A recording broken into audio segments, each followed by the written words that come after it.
you hear a story about kids trying to kill their parents and parents refusing to take them back in, or just even if they have severe mental health problems and the parents don't want to come pick them up. I mean, I think a lot of people watching are like, that just can't be.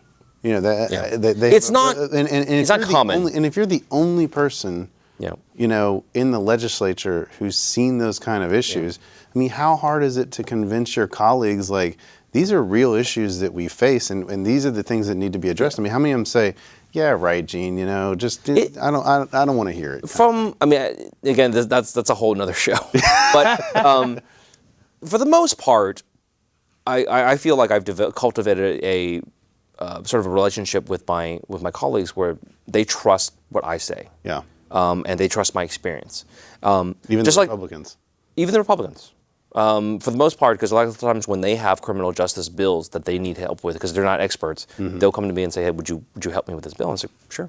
Yeah. And that's sort of like building that kind of relationship, like, earns you a lot of brownie points. Sure. But just like CPS, very, very few members practice CPS or have any idea what the acronyms are, how the stuff works.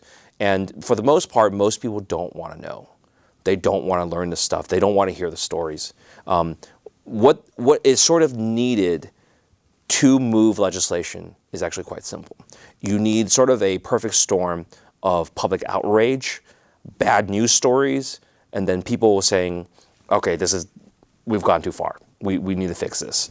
And once that sort of like swell, that little wave comes up, all you need is to be there in the right time, in the right place, and say, like, come this way. I have all this stuff already. I did all the homework for you.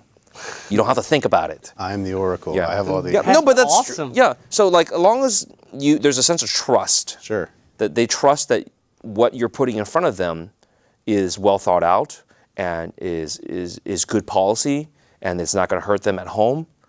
They'll say, you know, Gene, we trust you. Go for it. And that's what I did with CPS.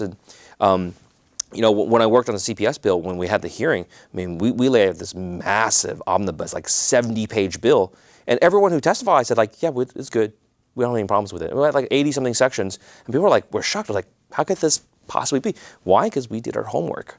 Because we spent months preparing for this. We had worked out all the kinks, all the details, all the, like, you want to define this way versus this way? All right, fine. Well, how's this? How's this work out for you? And it's the same thing. If people feel like that you've done the homework and put in the hard work to understand the material, to understand the issues, to hammer out compromises, and they feel like you've done that, they don't want anything to do with it. They're just like, we'll vote for it. You tell us it's good, we'll vote for it. Right? Yeah. So, how's the, so, I mean, we have a minute left or so. Yeah. Last words, last thoughts? No, if you care about these issues, you gotta go talk to your state rep and state senators. You gotta tell them, look, juvenile justice system is out of control. We're tired of kids getting abused in lockups. We're tired of kids being left in jail when there's other places for them to go.